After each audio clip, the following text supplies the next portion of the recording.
राधा स्वामी जी। सत्संग वह आईना है जहाँ पर सत्संगी अपने अवगुणों को देखकर सुधार करने की कोशिश करता है और उसकी कोशिश ही उसे एक दिन गुरुमुख बना देती है। हमारा खुद का सुधार करना भी सेवा से कम नहीं है। जग के कारज तेरे कभी ख़त्म ना होंगे, सब कुछ होगा तब भी जब हम ना होंगे।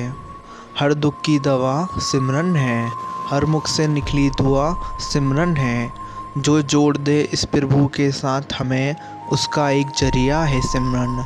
हर मुसीबत का हल सिमरन है, जो मिटा दे इस रूह की भूख प्यास को, ऐसी एक खुराक है सिमरन। सत्संग सुनते सुनते एक अवस्था ऐसी आ जाती है जब सत्संग अंदर समा जाता है और उसकी परिणति बाहर हर वेल सेवा सेवा, बस सेवा ही सेवा करने का मन बन जाता है। चुप रहने की ताकत।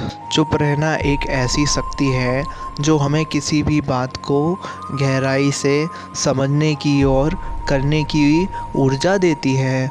मौन रहने से हमारा दिमाग ज़्यादा काम करता है और हम सही समय पर सही निर्णय लेने में सफल होते हैं। जितना हम अपने को मौन रख पाते हैं, उतना ही हमारा दिल अंदर से अपने को खुश महसूस करता है और यह खुशी ही हमारे जीवन की वास्तविक खुशी है।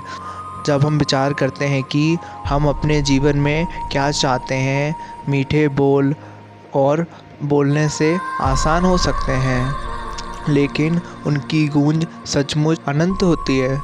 शुक्राने में रहो। जो हर हाल में मालिक के किए को अच्छा मानता है, शुक्र मनाता रहता है, वो मालिक का प्यारा बन जाता है। और जो मालिक का प्यारा बन जाता है, फिर उसे किसी बात की कमी नहीं होती है, ना ही इस दुनिया की और ना ही उस दुनिया की।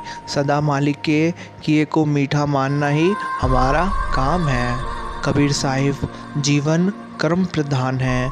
कबीर ने कहा है कि अपने दोष दूसरों पर मढ़ने से कोई फ़ायदा होने वाला नहीं है।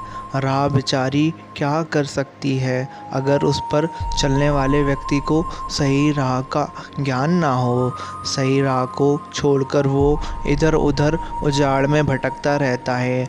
जीवन में हमें कई मार्ग मिलते हैं जो अलग अलग मंजिल की ओर लेकर जाते हैं। ये पार्थिक पर निर्भर करता है कि वह कौन सा राह चुनता है। अपनी राह का चुनाव साधक को विवेक से करना चाहिए। भक्ति मार्ग की कई राह हैं, लेकिन उनमें से अधिकांश कर्मकांडों से भरे हैं और उन पर चलकर कोई ईश्वर तक नहीं पहुंच सकता, क्योंकि वो राह सत्य पर आधारित नहीं है। अर्थात कि भक्ति की राह पर चलने वाले पार्थिक को बहुत ही सोच समझकर अपनी राह का चुनाव करना चाहिए, अन्यथा वो भटकता ही रहेगा, मंजिल को प्राप्त नहीं कर पाएगा।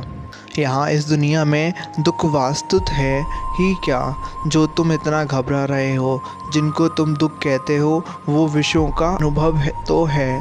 परमात्मा को चाहने वाले साधक को हंसते खेलते जानबूझकर विषयों का स्वास्थ्य त्याग करके सुखी हुआ करते हैं।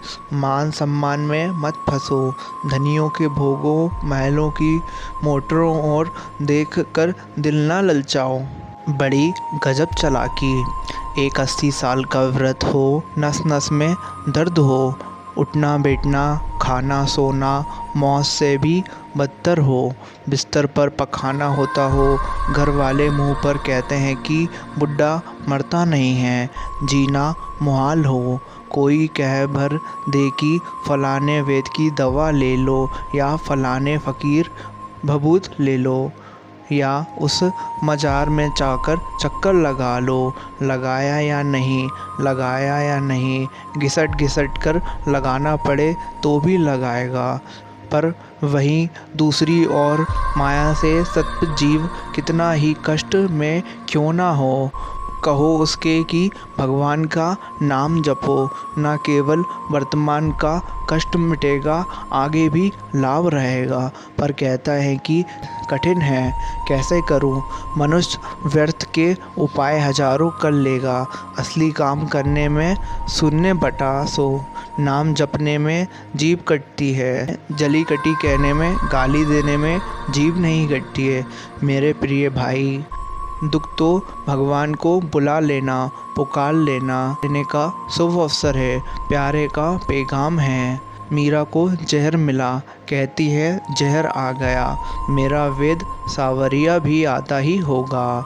नरसी को अपमान भरा अवसर आ गया, कहता है वाह वाह, सावरिया सेठ भी आते ही होंगे। सीता जी रावण का श्राद्ध सहती है और कहती हैं कि ठहर दुष्ट, मेरे भगवान आते ही होंगे। फिर हमारी इतनी उम्र बीत गई कि कष्ट सहते सहते अब कुछ सुख मिले ना मिले क्या फ़र्क पड़ता है, मरे तो पड़े ही हैं। जहाँ 50 गाली खा चुके, 50 और मिले, हमारा क्या घिसता है। फिर भी हमसे साधन नहीं होता हो तो इसके 3 कारण हैं। संत वचन पर अश्रद्धा, भगवान के नाम के प्रभाव पर विश्वास का अभाव, सुख पाने की कामना। तो सुख की कामना का त्याग कर संत वचन पर श्रद्धा और भगवान के नाम पर प्रभाव विश्वास करके खूब साधना में लगने वाले का कल्याण होता है। इस बात को डायरी में उतार कर रख लो।